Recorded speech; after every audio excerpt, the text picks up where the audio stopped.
World media times channel में आपका बहुत बहुत स्वागत है। मैं हूं आपके साथ रमनदीप कौर।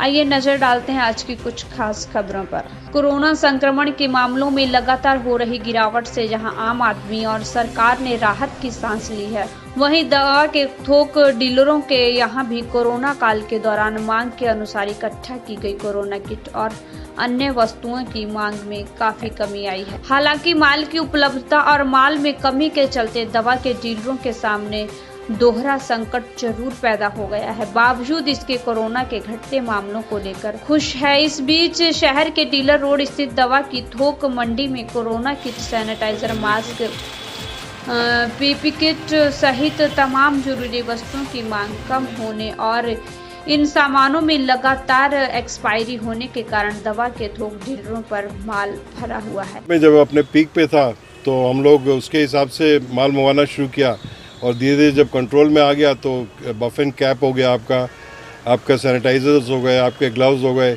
इन सब की डिमांड अपने आप घटनी शुरू हो गई। तो अब हमारे पास बल्क क्वांटिटी में पड़ा हुआ है और उतने कस्टमर नहीं है। पहले कस्टमर जैसे 200-300 पर डे में आ जाते थे, तो अब वो 10, 12, 15 पे आ गए हैं। तो डंप हो गया है बहुत आइटम और प्रॉब्लम तो हो रही है। नेचुरली पैसा लगा हुआ है और उसका एक्सपायरी भी होती है, तो आगे एक्सपायर भी हो सकता है, तो ये डर है। नहीं टला, बट सेल बहुत घट गई है। अच्छा, क्या क्या किट में क्या रहते थे आप लोग? किट में हमारे पास जैसे होता था, कैप होती है सर के लिए, मास्क होता है, ग्लव्स होता है और वायरस किट होती है। तो इन सब चीज़ों, पल्स ऑक्सीमीटर होता है, इंफ्रारेड थर्मामीटर होता है, तो ये सारी चीज़ें रुक गई। वहीं Allahabad chemist and drug association के अध्यक्ष अनिल दुबे ने सरकार के कोरोना खिलाफ चलाए अभियान पर आरोप लगाते हुए सवाल खड़े करते हुए कहा कि इलाज में इस्तेमाल होने वाले इंजेक्शन और मेडिसिन की एक्सपायरी 3 महीने की होती है और दवा जो एक्सपायर हो रही है, कहीं ना कहीं जागरूकता की कमी है और हमें नहीं लगता कि जो कोरोना के पेशेंट कम हो रहे हैं, सरकार द्वारा जांच कम कराई जा रही है और जो दवा हम लोग के पास स्टॉक है नहीं बिकती, तो सरकार कंपनियों पर दबाव बनाकर बाकी दवाओं की तरह इसे भी बदलवाएं, नहीं तो इससे प्रयागराज में करीब 20 लाख का नुकसान होगा। देखिए, इंजेक्शन वगैरह काफ़ी बच रहे हैं। 3 महीने की एक्सपायरी थी। फेविप्लू टेबलेट एक आती है, उसका भी 3 महीने की एक्सपायरी थी, ग्लेनमार्क कंपनी का। और रेमडेसिविर जो इसमें बहुत कारगर इंजेक्शन था, उसका भी 3 महीने की एक्सपायरी थी। वो बुरी तरीके से जो है एक्सपायर हो रहे हैं और जागरूकता की कमी है। सरकार जिस तरीके से कोरोना के पेशेंट पहले कम हुए हैं, वो हमको नहीं लगता कि ये कम हुए हैं, क्योंकि जांच वगैरह सब कम हो गई है।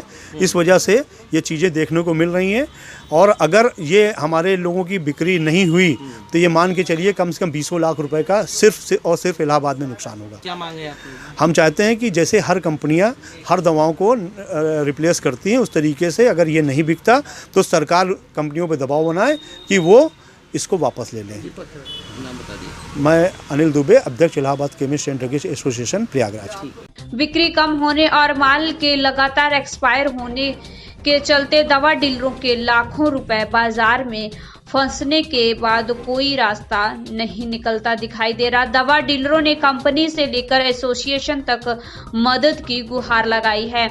दवा डीलर सरकार से भी आश लगाए बैठे हैं। उन्हें उम्मीद है कि सरकार फौरी तौर पर उन्हें कुछ ना कुछ राहत जरूर देगी। फिलहाल दवा डीलर कहते हैं कि नफा नुकसान अपनी जगह है, लेकिन कंपनियां अगर राहत देती हैं तो इससे भी सभी को फायदा होगा।